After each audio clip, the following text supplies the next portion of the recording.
منبر جهانی. خدایا دین تو توحید و سنت که خالص باشد از هر شرک و بدعت، نشاید جز به آستان تو سجده، نزیبد جز بر تو اشک ذلت. پیام دین حق از تاج منبر بیفشاند جهانی بذر شوکت. شکست هر بت و هر بت نمایی، نماد عزت دین است و دولت. پیام دین حق از تاج منبر بیفشاند جهانی بذر شوکت. الحمدلله و الصلاة و السلام علی رسول الله و علی آله و صحبه و من والاه. سروران گرامی، با موضوع دیگری در سلسله برنامه‌های عقیده در خدمت شما عزیزان هستیم.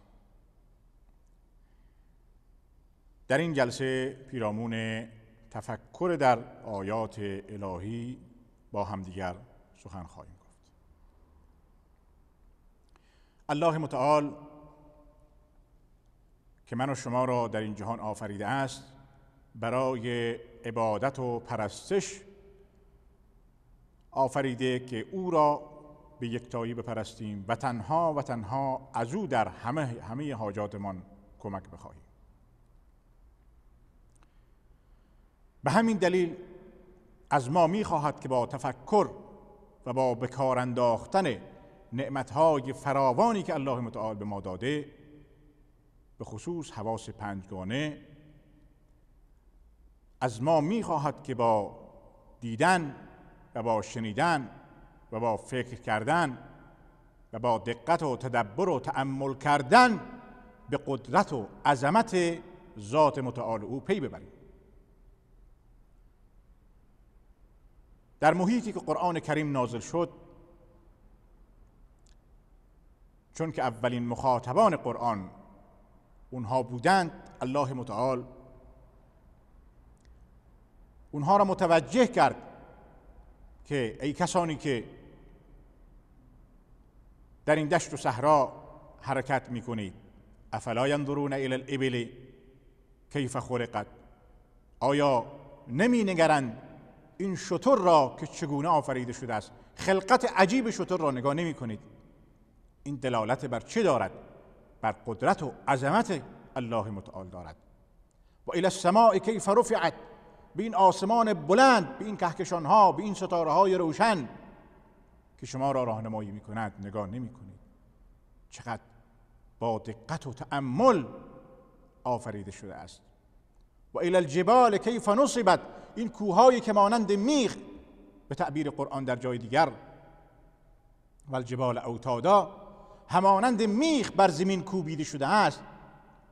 زمینی که بر روی اقیانوس ها، بر روی دریا، بر روی آب در حرکت است. الله متعال با قدرت خودش کوهها را همچون میخهای بزرگ گردانید که زمین را نگه دارند که تکان نخورد. آیا به این قدرت و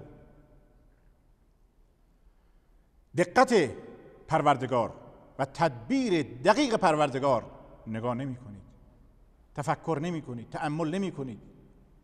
و الی الارض کیف سطحت، به این زمین هموار نگاه نمی کنید که چقدر الله متعال آن را هموار و مناسب برای زندگی شما آفریده است؟ بر روی او راه می روید، کشت می کنید. همین ها دال بر چیست؟ دال بر این است که این جهان عظیم خالقی دارد و مدبری دارد که باید او را پرستید، باید تنها و تنها او را پرستید. معبود یگانه هستی تنها و تنها یک اله است و اون الله متعال هست. دیگر همه مخلوقاتی که او آفریده بندگان او هستند و مخلوق، و هیچ کسی دیگر در هر مقام و منزلتی که از دید ما انسانها برسد، حتی فرشتگان الهی، حتی پیامبران الهی شایستگی پرستش را ندارند. پرستش تنها شایسته یک ذات است.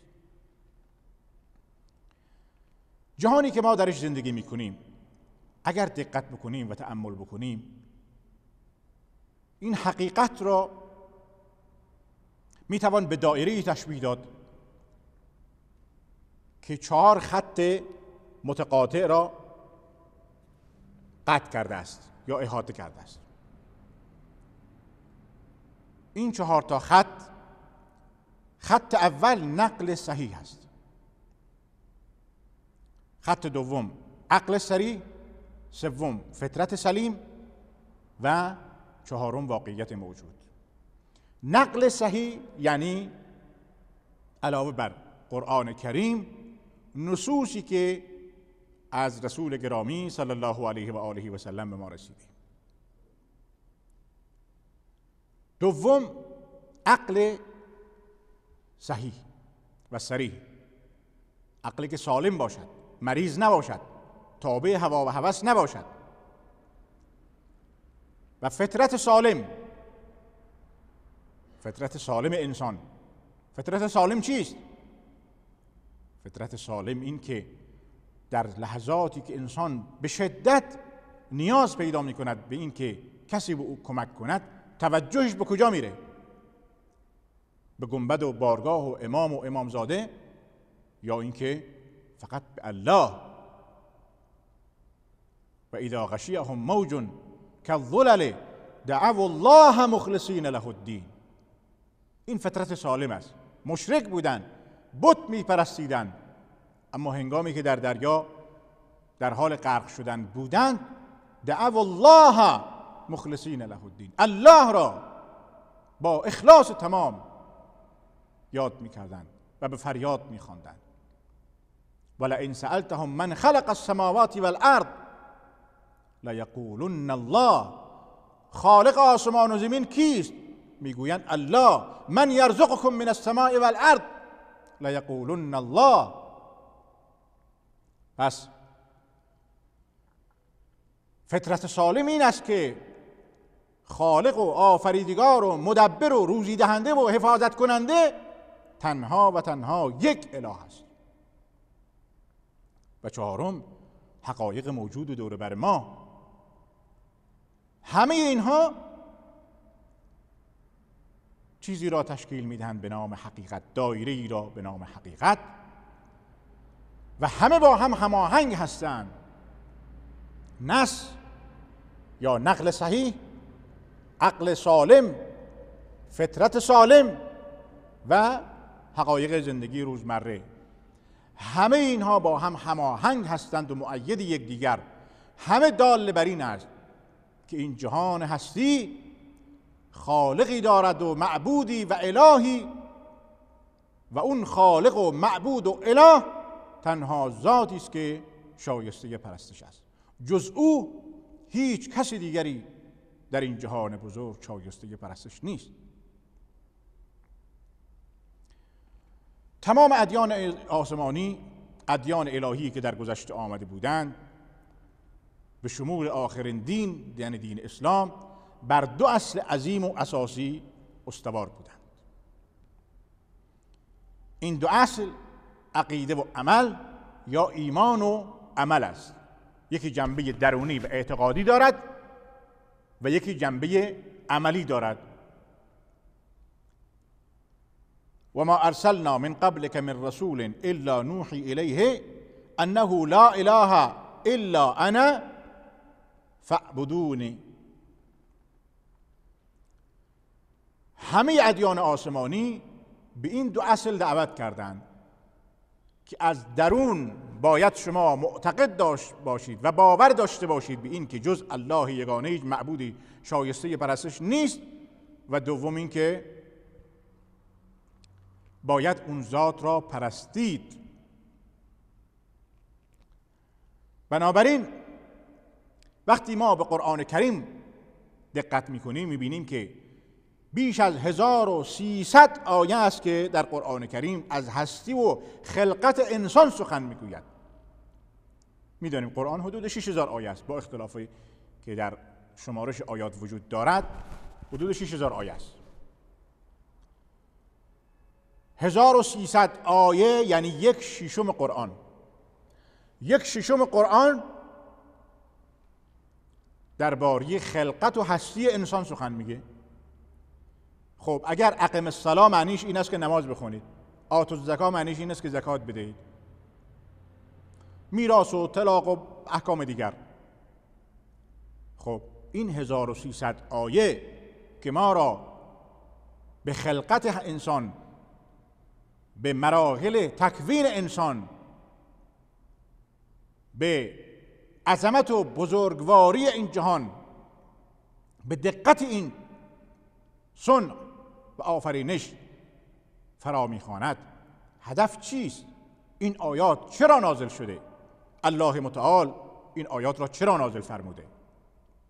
این آیات به این دلیل نازل شده که من و شما را فرا بخواند به سوی چی؟ دقت و تأمل برای شناخت ذاتی که خالق این کائنات است، که ما با دقت و تأمل، با تفکر و تدبر الله متعال را، ذات یگانه الله متعال را بشناسیم. جمله جالبی از حضرت ابودرداء صحابی جلیل القدر رسول الله صلی الله علیه وسلم مروی هست و همین جمله از حضرت حسن بصری نیز رحمت الله علیه منقول است که تفکر ساعت خیر من قیام لیله. 1 ساعت، ساعت شرعی یعنی 1 لحظه، 1 لحظه در عظمت و دقت این جهان و دقت و تفکر و تدبر در خالق این جهان از 1 شب کامل عبادت کردن بهتر است. چرا؟ چون که تفکر در این که آسمان را چه کسی آفریده است، زمین را چه کسی آفریده است، گل و گیاه را چه کسی آفریده است، بوی گیاه را، بوی گل را، بوی عطر را چه کسی آفریده است، شب و روز، گردش شب و روز و باد و باران، آسمان و زمین، همه این نظام هستی چه کسی این را آفریده، چه کسی میچرخاند، چه کسی اداره میکند.